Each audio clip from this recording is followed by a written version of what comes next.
Hey guys, just a quick little video here. I just got back on this Thursday. I think my cough's going away finally. I think I'm feeling pretty good. Just had a couple little loose ends today. Nothing real conducive to video. But what I wanted to talk about today is when you start one of these channels, it's cool to show how you build stuff, how you do the HVAC. I know a lot of you guys like that stuff, and I do a lot of that. Go look back on my videos of the past. You'll see I have a lot of on the job videos and how to build sheet metal videos and some unique things too, which I enjoy doing. But I think that when doing these trade channels, whether it be HVAC, plumbing, electrical, whatever it may be, is I think it's good to take the time as well to show the younger guys mainly, or even guys that have been around for a while, that maybe there's something missing with what they're doing in this business, whether they own a company or they work for somebody, or whatever your capacity is in your respective industry. So I want to talk about a couple of things, and I'm keeping it non-political. Like I said, I'm done with that. I'm going to start a different channel to talk about that stuff because I want to keep it separate. And I said from the beginning that it should be separate, and I screwed up, and I started to intermingle the two, and I apologize for that. So let's talk about some business things that are happening, things that affect business, I should say. And one of the big ones is the so-called tariffs, right? So keeping it bipartisan, non-political. The tariffs are what they are, right? So we're going to have these tariffs that are going to affect things. So it's already kind of affected me in a way. I ordered up a Bosch heat pump the other day, and I noticed the price was higher. So I talked to my distributor. I talked to the front desk, and they're like, well, we just had a price in... Oh, no, I didn't order it a few days. I ordered it yesterday. So they proceed to tell me that, well, we had a price increase on April 1st. So I start thinking, okay, so I ordered it on the 2nd. You guys didn't notify me of the price increase. And this is Johnstone, by the way, but it ends well for them. I'm giving them props. But they didn't tell me there was a price increase. Normally I'll get a acknowledgement a week or two before, whatever. I prefer 30 days before, and let me know that prices are going up. And I said, well, wait a second, guys. For one, you didn't notify me. Two, if I'd have known, that the cost of my goods were going up of this particular piece of equipment, I would have ordered it before that deadline, instead of paying a few $100s more for the same thing. So they did the right thing. They credited back my account the difference, and I really appreciate them doing that.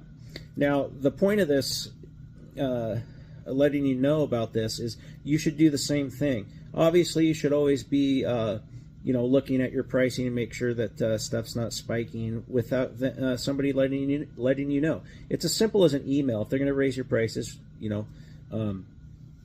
they should be letting you know, because you're out there quoting projects for a certain amount, and if you don't know that stuff's gone up, then you're going to have to eat that money, or you would have bid it differently if you'd have known. So I mean, that's just common sense, right? So back to the tariffs. So basically, they credited me that money back, and they go, well, sorry, Josh, things are a little volatile right now because of the tariffs, et cetera, et cetera. So I'm in the back of my mind, I'm going, okay, here we go. Here we go. You guys are gonna start using this as an excuse to double dip, and that's basically what they were trying to do there. This equipment I guarantee you this particular piece of equipment has been over here in the United States at least a year, probably. It's probably just been sitting there at least 6 months, you know. So don't try to blame tariffs, because those tariffs weren't in place when it was brought over here. So what they're trying to do is they're trying to impose a tariff on something that's already been sitting in their warehouse, sitting in Portland, Oregon at the distribution center for X amount of time, way over the time the tariffs have been in place. So what they're trying to do is charge me for that stuff, charge tariffs on the stuff that's sitting there, and then they're going to charge me for the tariffs that are legitimate, which you know, I think they should do something about that too. Don't charge me the full amount. You know, you guys can eat it a little bit, whatever.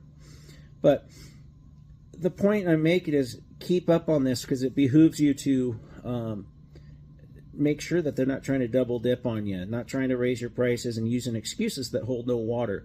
And you can take this complete to the top. Take it to your territory manager and tell them, hey, you know, you can't charge me, you can't impose a tariff to the end user when you guys didn't pay that tariff to begin with, you know. So I'm going to watch it very closely, and if they try to pull that stuff on me, I'm going to find out what the manufacturer's date on that particular piece of equipment was, and how long it's been sitting at their distribution center, because I'm not going to allow them to double dip and get double profits on me. And I knew they would start doing this. And I'm just waiting for some more of it. I've been watching my prices like a hawk, and I have no problem going to another avenue, whether it be Supply House or whatever, to get stuff, because you know, we got to get stuff as cheaply as we can so we can make as much money as we can. We can keep the prices down for our clients, and that's what's most important. So moving forward, you know, things that I used to do for, you know, let's say I did them for $5,000 or $6,000, you know, I was now doing for $10,000 to $12,000. And now what's going to happen with things going up, and of course the changing of the refrigerant, is now it's going to be more like $15,000 to $17,000.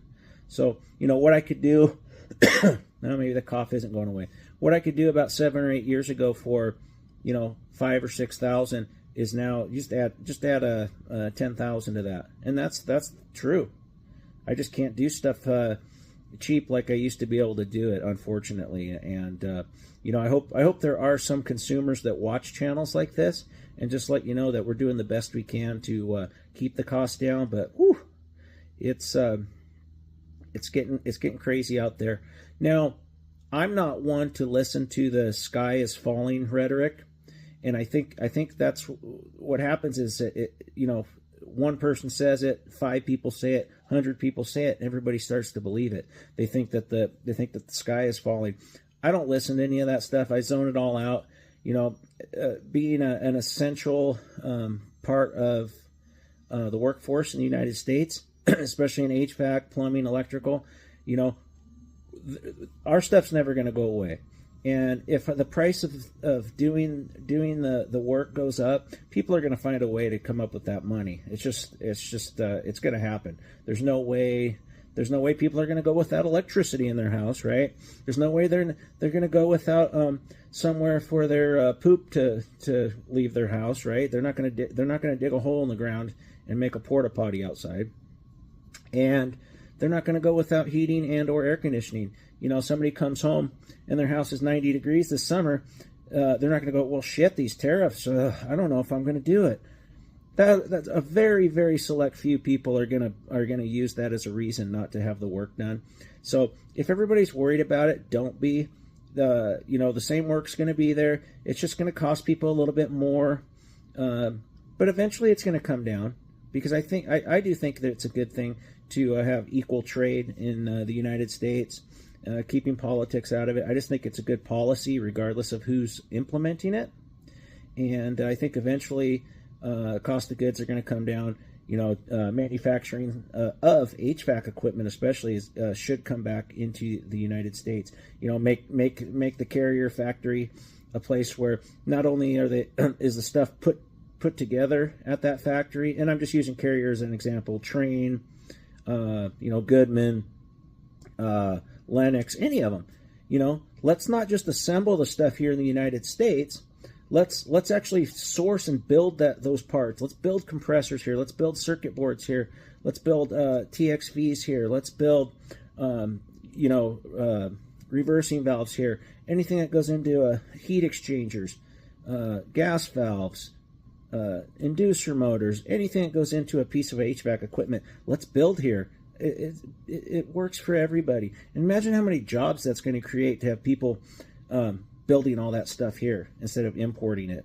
So I'm all for it. We got plenty of land in this beautiful country to build nice factories and produce everything in the United States. So get off my soapbox there, but just know things are going to be just fine, guys. The sky is not falling. The economy is going to will do just fine, regardless of what the stock market tells you. Gurus tell you, and all these so-called financial experts. We're going to be just fine. Got to stay positive and keep moving forward, because we have it does not help you to feel that way. It doesn't help you. It doesn't help your family. It doesn't help your customers. It doesn't help anything at all. So stay positive. Know that things are going to be just fine. And as long as you can work with your hands like we do, we'll be in good shape. So I just want to get that message out there. Thanks for watching. And if you haven't hit that thumbs up button, please do. And hit that subscribe button if you have not. Thanks.